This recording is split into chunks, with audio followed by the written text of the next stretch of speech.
பாடுகளை பாடல்கள் ஆக்கி கொண்ட ஆண்டவராகிய இயேசு கிறிஸ்துவின் நாமத்தில் உங்கள் யாவருக்கும் என்னுடைய அன்பான வாழ்த்துக்கள். இந்த நாள் தியானத்தின் தலைப்பு தடைக்கல்லே படிக்கல், ஸ்டெப்பிங் ஸ்டோன்.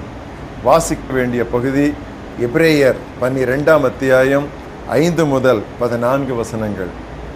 என் மகனே, கர்த்தருடைய சிட்சையை அற்பமாக எண்ணாதே, அவரால் கடிந்து கொள்ளப்படும் போது சோர்ந்து போகாதே. கர்த்தர் எவனிடத்தில் அன்பு கூறுகிறாரோ அவனை அவர் சிட்சித்து தாம் சேர்த்து கொள்கிற எந்த மகனையும் தண்டிக்கிறார் என்று பிள்ளைகளுக்கு சொல்லுகிறது போல உங்களுக்கு சொல்லி இருக்கிற புத்திமதியை மறந்தீர்கள். நீங்கள் சிட்சையை சகிக்கிறவர்களாக இருந்தால் தேவன் உங்களை புத்திரராக எண்ணி நடத்துகிறார். தகப்பன் சிட்சியாத புத்திரன் உண்டோ? எல்லாருக்கும் கிடைக்கும் சிட்சை உங்களுக்கு கிடையாதிருந்தால் நீங்கள் புத்திரராயிராமல் வேசி பிள்ளையராயிருப்பீர்களே. அன்றியும் நம்முடைய சரீரத்தின் தகப்பன்மார்கள் நம்மை சிட்சிக்கும் போது அவர்களுக்கு நாம் அஞ்சி நடந்திருக்க, நாம் பிழைக்கத்தக்கதாக ஆவிகளின் பிதாவுக்கு வெகு அதிகமாய் அடங்கி நடக்க வேண்டும் அல்லவா? அவர்கள் தங்களுக்கு நலமென்று தோன்றினபடி கொஞ்ச காலம் சிட்சித்தார்கள். இவரோ தம்முடைய பரிசுத்தத்திற்கு நாம் பங்குள்ளவர்களாகும் பொருட்டு நம்முடைய பிரயோஜனத்துக்காகவே நம்மை சிட்சிக்கிறார். எந்த சிட்சையும் தற்காலத்தில் சந்தோஷமாய் காணாமல் துக்கமாய் காணும். ஆனால் பிற்காலத்தில் அதில் பழகினவர்களுக்கு அது நீதியாகிய சமாதான பலனை தரும்.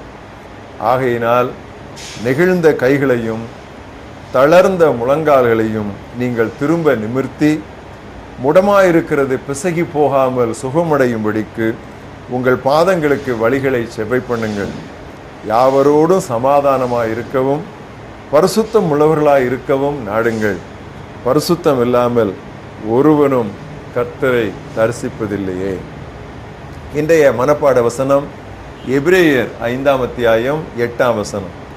அவர் குமாரனாய் இருந்தும் பட்ட பாடுகளினாலே கீழ்ப்பிடிதலை கற்றுக்கொண்டார். Though he was son, yet he learned obedience by the things that he suffered.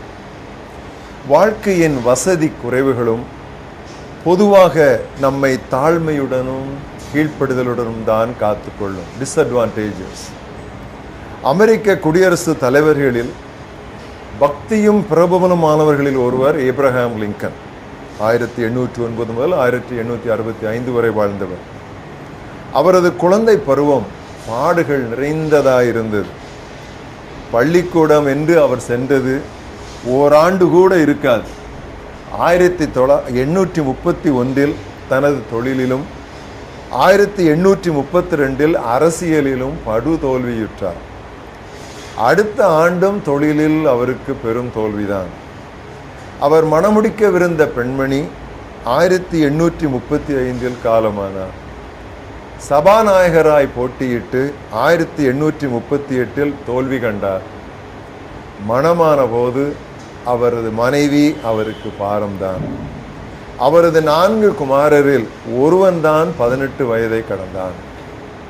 மறுபடியும் பலமுறை அரசியல் போட்டிகளில் தோல்வி கண்டு முடிவில் 1860ஆம் ஆண்டு அமெரிக்க நாட்டு ஜனாதிபதியாய் தேர்ந்தெடுக்கப்பட்டார். இவ்வுலகில் தோல்வியே அடைய